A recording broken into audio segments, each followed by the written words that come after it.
इस बुजुर्ग आलिम दीन से कुछ सीखो। तुम्हें नहीं मालूम, यहां बैठे हो 20 साल 22 साल की तकरीरें हो जाना एक आपको बड़ी अहमियत रखता है। इतनी लंबी मुद्दत तक कोई आलिम लोगों पर राज नहीं किया। मैं घमंड नहीं कर रहा हूं, अल्लाह घमंड से बचाए। कोई 2 साल चला, कोई 4 साल चला, कोई 5 साल सुना गया, लेकिन 22 साल के बाद भी हल में मजीद आज भी कई जगहों के लोग हमसे मिल रहे हैं और प्रोग्राम लेने के लिए आ रहे हैं और आए और इसी बिहार और कटिहार की सरजमीन के लिए आए। क्या ये मकबूलियत नहीं? इतनी लंबी मुद्दत तक किसी का चलना और किसी का सुना जाना ये बहुत बड़ी बात है। लेकिन मैं आपसे ये सवाल करना चाहता हूं कि इतनी लंबी मुद्दत तक आपने मौलवी जर्जीस को सुना, 22 साल सुना, 24 साल सुना। मुझे ये बता दो कि 24 साल की इस लंबी जिंदगी में आपके अंदर तगय्युर क्या आया, आपके अंदर तब्दीली क्या आई, आपके अंदर चेंजिंग क्या आई, आपके अंदर इस्लाह कितनी हुई, आपने कितने परसेंट आपकी जिंदगी में इस्लाह आया। जरा इस सवाल का जवाब मुझे दे दो। इस सवाल का जवाब आप 22 साल पहले भी वही थे, आज भी वही। जो जहालत पहले थी वो आज भी है। कर्नाटक के जलसे देखो, आपसे ज्यादा भीड़ थी कर्नाटक में, लेकिन मजाल की कोई चोरिया भी परमान जाए, मजाल की कोई मौलाना जर्जीस के पास चलाए, आने का रास्ता अलग, जाने का रास्ता अलग, वही लाए वहीं से ले गए। किसने कहा कि जलसा खत्म करने के बाद मुसाफा करो? कौन कहता है कि मुसाफा करने से तुम्हारे गुनाह झड़ जाएंगे और तुम जन्नत में चले जाओगे? कौन सी हदीस में लिखा है कि जलसा खत्म हो टूट पड़ो? ये सारी बातें जिहालत पर मबनी है। जो बातें कही गई अब उस पर अमल करो, जो कहने वाला था उसको भी आराम करने दो। आप भी आराम करो, मस्जिदों में जाओ, वुजू करो और नमाज पढ़ो। ये होना चाहिए। 20 साल और 22 साल के बाद बताइए, मैंने सिर्फ एक चीज देखी है बिहार की सरजमीन पर, अगर बढ़े हैं कोई चीज तो सिर्फ मदरसे बढ़े हैं, मदरसों में इजाफा हुआ है। लेकिन जहेज जो पहले था वो आज भी है, बल्कि उससे भी ज्यादा बढ़ गया है, उसमें कमी नहीं आई। क्यों नहीं आती कमी?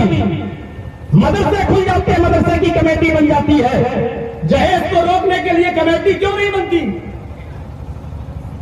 और याद रखो, मेरी बात को नोट कर लेना और यूपी से सीख लो, सबक हासिल कर लो कि कई हजार नहीं, कई लाख लड़कियां ऐसी है मुसलमानों में जिन्होंने कोर्ट अदालतों में एप्लीकेशन दे रखी है कि मैं अपनी मर्जी से गैर मुस्लिम लड़के के साथ शादी कर रही हूं। हो सकता है कि जब मैं शादी करूं तो मेरे बाप और मेरे भाइयों को ऐतराज हो, लिहाजा उस वक्त न मेरे बाप की सुनी जाए न मेरे भाइयों की सुनी जाए, उस वक्त सिर्फ मेरी सुनी जाए। मैं अपनी मर्जी से ये एप्लीकेशन दे रही हूं और फला गैर मुस्लिम लड़के के साथ मैं अपनी मर्जी से शादी करने के लिए तैयार हूं। मेरी शादी फला मंदिर में होगी, हिंदू रस्म रवाज और रीति के मुताबिक होगी, मेरे नाम में सिंदूर भरा जाए। ये कोर्ट में एप्लीकेशनें दे दी गई है। अब बैठ जाइए भाई, थोड़ा सा 10 मिनट हमें और दे दीजिए। ये एप्लीकेशन अभी जा चुकी है। ये मत सोचिएगा मौलाना जर्जी साहब जेल से छूटने के बाद थोड़ा सा नर्म हो जाएंगे। नरमी तो हमने कभी सीखी ही नहीं, समझौते तो हमने कभी किए ही नहीं। हाँ, जिन चीजों से परेशानी थी उस पर मैंने बैंड लगा दिया, उस पर मैंने रोक लगा दी। और अब हमारे पास आखिरी रास्ता है। बस 5.5 महीने में मैंने बहुत कुछ सीख लिया है जेल के अंदर रहकर भी। अगर आप मेरी इजाजत के बगैर उल्टे सीधे फंबल बनाएंगे तो आपके ऊपर कौन सी धारा में और कहां से केस दायर किया जा सकता है, किसी की इज्जत नफ्स से खेलने की क्या सजा हो सकती है, ये फिर मैं कदम उठाने पर मजबूर हो जाऊंगा। क्योंकि जो चीज मैं बोलूं नहीं वो आप दें, जो चीज मैं मना करूं वही आप दें, ये चीज हमसे बर्दाश्त नहीं होगी, ये चीज हमसे बर्दाश्त नहीं होगी। इसलिए मैं कहता हूं कि अभी भी चोरी चोरी और छुप छुप कर कुछ लोग अभी भी अपने अपने चैनलों पर तकरीरें मेरी इधर से उधर से लाकर डाल रहे हैं। मैं देखता हूं चैनलों को, नजरअंदाज कर जाता हूं। जिस दिन देखूंगा कि खतरनाक चीज पड़ी हुई है और कुव्वते बर्दाश्त से जवाब दे देगी, तो याद रखना जो मकान आपके बने हैं इज्तिमाई से, उस मकान के बिकने तक की नौबत आ जाएगी। क्राइम ब्रांच कितने सख्त केस में और कितनी सख्त धारा में ये मुकदमा दर्ज करता है, इसका एहसास अभी आपको नहीं मालूम। इज्जत नफ्स से बड़ी कोई चीज नहीं होती है।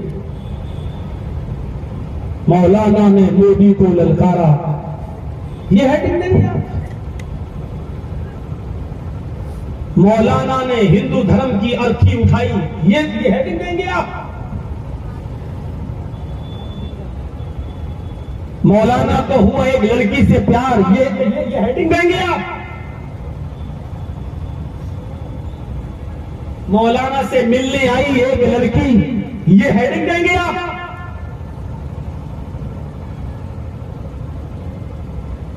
नंगी लड़कियों की तस्वीरें बनाएंगे आप? पैसा कमाने के लिए और कितना गिरेंगे आप? इन लड़कियों ने एप्लीकेशनें दे रखी हैं और बिहार वालों सबक सीख लो यूपी के लोगों से। सरकारें बदलने में टाइम नहीं लगता। देख लीजिए अभी 1 साल पहले कौन सी सरकार थी, अब कौन सी आ गई, पहले क्या था अब क्या है। और ये ऐसी चीज है कि कल ये नहीं रहेगी, कल फिर कुछ और। 2024 के इलेक्शन को किस तरफ ले जाने की कोशिश की जा रही है।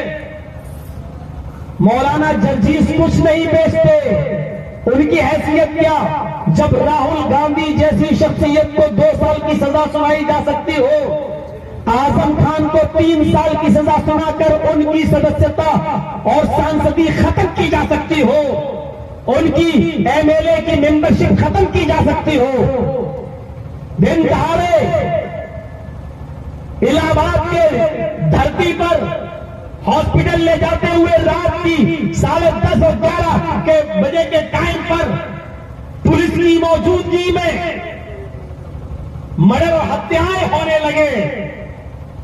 मेरे भाइयों, ये 2024 का जो जाल बिछाया जा रहा है वो किस तरह, पुलवामा हमले पर साजिश बेनकाब हुई, ये सब आप देख रहे हैं।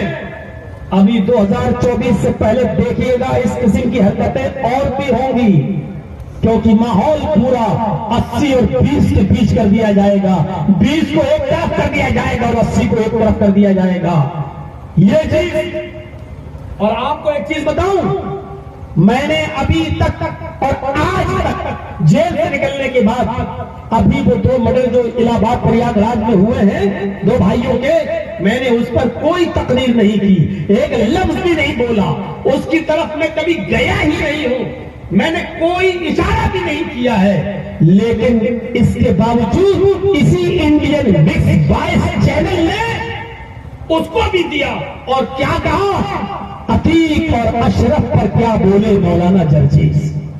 देखिए, सबसे ज्यादा मेरे बाप को रुलाने वाला ये चैनल है, सबसे ज्यादा मेरी मां की आंखों में आंसू लाने वाला ये आदमी, सबसे ज्यादा मेरे बीवी बच्चों को रुलाने वाला ये चैनल, और सबसे ज्यादा मुझे परेशानी पानी में डालने वाला ये चैनल है। आप समझते हैं कि मैं 2-4 लाख रुपए में बिल करा के यहां आ गया हूं? आप नहीं जानते कि मेरा 5.5 महीने में और नीचे से ऊपर तक कितना खर्च हुआ है। आप सुन नहीं पाएंगे, आपके पैरों के नीचे से जमीन सरक जाएगी। कोई काम नहीं आता है। अगर आप ये सोचे कि फला फला आदमी कोई काम नहीं आता है, उस वक्त लोग ये कहते हैं समझाता था ना बोले ऐसा, क्यों बोलता था? आज मर रहा मरो, तो मैं समझाता था ऐसा? तुमने तो 1-2 लाख रुपया कमा लिया मौलाना जर्जीस की तकरीर से, लेकिन मौलाना जर्जीस को आपने कहां पहुंचा दिया है कि आप नहीं समझ पाए। ऐसा नहीं हो सकता आपको। अगर शर्म है इंडियन मिसाइल चैनल के मालिक तुझे, तो चुल्लू भर पानी में डूब के मर जाओ। किसी नौजत तक और किसी स्टेज तक तूने मुझे पहुंचाया है, लेकिन इसके बावजूद तुझे शर्म नहीं आई। और अभी हफ्ते पहले फिर तूने दिया। मौलाना क्या बोले अशीफ और अतीक और अशरफ के मर्डर पर मौलाना जर्जीस, जब मैंने आवाज ही नहीं खोली है, एक लफ्ज तकरीर भी नहीं की है, और तूने फिर वही हरकत शुरू कर दी है। तू समझ नहीं रहा है, तेरे ऊपर एक केस कर दूं तो तू कहां चला जाएगा? तू अपने, तेरा बाप रोता हुआ मेरे पास आएगा, तेरी माँ मेरे कदमों पे गिड़गिड़ाएगी और रोएगी।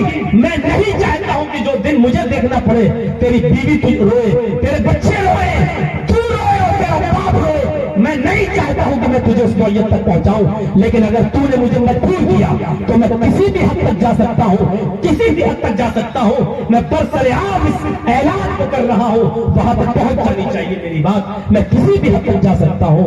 तूने जितना कमाया, तेरा घर, मकान, जमीन और जायदाद सब बिक सकता है।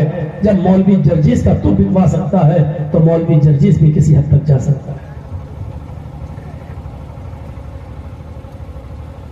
मेरे भाइयों, जहेज की लानत को मुआशरे से खत्म करवा दीजिए, और अगर आप नहीं करवाएंगे तो तैयार रहिए, आपकी बेटियां गैर मुस्लिमों के साथ निकाह करेंगी, क्योंकि वहां मंसूबे हो चुके हैं। इनसे प्यार करो, इनको लाओ, बगैर दहेज के शादी करो, मंदिर में फेरे लगवाओ, सिंदूर लगवाओ, और 2-4 बच्चे इनसे पैदा करके बच्चों को अपने पास रख लो और उनको घर से धक्के देके भगा दो। आप क्या समझते हैं कि आपकी बेटी उनकी घर की बहू बन जाएगी तो वो अपना लेंगे? आप ये समझते हैं? गलत सोचते हैं। जो कौम आज तक हरिजनों को नहीं अपना सकी, जो कौम शूद्र को आज तक नहीं अपना सकी, जिसके धर्म में आज तक शूद्र मंदिर में जाकर पूजा नहीं कर सकता, हरिजन उनके मंदिर में घुस नहीं सकता, वो हरिजन की थाली में खाना नहीं खा सकते, वो शूद्र के साथ बैठकर उनके घर में एक चटाई पर बैठ नहीं सकते। आप क्या समझते हैं कि वो आपकी बेटी को अपने घर की बहू बना लेंगे और वो आपकी बेटी के मरने के बाद उसके शमशान घाट में आपकी बेटी का क्रियाक्रम होगा? गलत समझ रहे हैं आप, गलत सोच रहे हैं आप। आपकी बच्ची को 2-4 बच्चों की अम्मा बनाकर बच्चों को रोककर आपकी बेटी को घर से बाहर निकाल दिया जाएगा। अब जब आपकी बेटी एक गैर मुस्लिम लड़के से जब भागकर शादी करेगी, तो बाप उसको घर से निकालेगा। कौम की नजरों से बचने के लिए, कौम में अपनी इज्जत बचाने के लिए कहेगा कि मेरी बेटी मेरे लिए मर चुकी है, और उधर 2-4 बच्चे पैदा करने के बाद उधर से आपकी बेटी भगाई जाएगी। अब आपकी बेटी के पास 2 रास्ते रहेंगे बस, only 2 option for your daughters. आपकी बेटियों के लिए सिर्फ 2 ऑप्शन है बस, बाकी कोई ऑप्शन नहीं बचेगा। आप अपने घर में रखेंगे नहीं, वो अपने शमशान घाट में जलाएंगे नहीं, आपकी बेटी को निकाल दिया जाएगा। आपकी बेटी के पास 2 ऑप्शन है, या तो मिट्टी का तेल डालकर अपने आप को आग लगा के मार डाले, खुदकुशी कर ले, या किसी तबाही के चकले पर जाकर अपने आप को बेच दे और लोगों के जिस्म की आग को बुझाकर धंधे पर बैठ जाए और कमाने वाली बन जाए। मैं आपको इस खबर से बाखबर कर रहा हूं, मैं आपको आने वाली इस चेतावनी से बाखबर कर रहा हूं, मैं आपको आने वाली इस चिता से बाखबर कर रहा हूं। हमारी बेटियां जितनी कितनी तेजी के साथ गैर मुस्लिमों के साथ भागने पर राजी हैं और जाने को तैयार है, वो आप नहीं समझ रहे हैं। और उन्होंने जो मंसूबे बना रखे वो आप नहीं समझ रहे हैं। बेहतर है समाज के लोग उठें और अपनी बच्चियों की शादियां जल्दी करें, और समाज में ऐसे लोग तैयार हों जो बगैर जहेज के शादियां अपने बेटों की करें। आओ हमारी बेटियां कहीं गैर मुस्लिमों के साथ न भाग जाएं, जहेज न होने की वजह से कहीं गैर मुस्लिमों के साथ निकाह न कर लें। ये चीज आप अपने अंदर लाइए। समाज के लोगों, आए समाज के चौधरियों, आए समाज के ठेकेदारों, आए समाज के प्रधानों, आए समाज के कारसेवकों, अगर तुम्हें इन बच्चियों की इज्जत और नामूस की फिक्र है तो इनकी शादी का इंतजाम करो, इनका जल्द से जल्द निकाह करवाओ और इनका घर बसवाओ। वरना मेरी दूरस्थ निगाहें देख रही हैं, हमारी लड़कियां गैर मुस्लिमों के घरों की बहुएं बनाई जाने वाली हैं। 2-4 बच्चों के पैदा होने के बाद उनको घरों से निकाला जाएगा, उनको निकाला जाएगा। जो कौम आज तक अपने शूद्रों को इंसाफ नहीं दे सकी, अपने हरिजनों को इंसाफ नहीं दे सकी, वो आपकी बेटियों को अपनाएगी। ये तसव्वुर भी मत करना, ये गलतफहमी भी अपने दिमागों में मत पालना। अब वही चैनल वाले यहां होते और ये तकरीर होती हमारी, तो बताओ क्या होता? इस पर क्या थंबल बनाते और यूट्यूब पर क्या डालते, और पता चला कि जंजीर साहब जैसे यूपी पहुंचते, उसके बाद घर से पुलिस उठा के ले जाती और फिर भड़काऊ बयान में उनको अंदर कर देती। इनकी तो रोजी रोटी चल रही है। आप बदरुज्जमा साहब को देख लो, बेचारा मौलाना बदरुज्जमा साहब को डांट लगाना पड़ी चैनल वालों की। मौलाना अब्दुल गफ्फार साहब को देख लो, उनको कहना पड़ा, उनके साथ भी बदसलूकी हो रही है।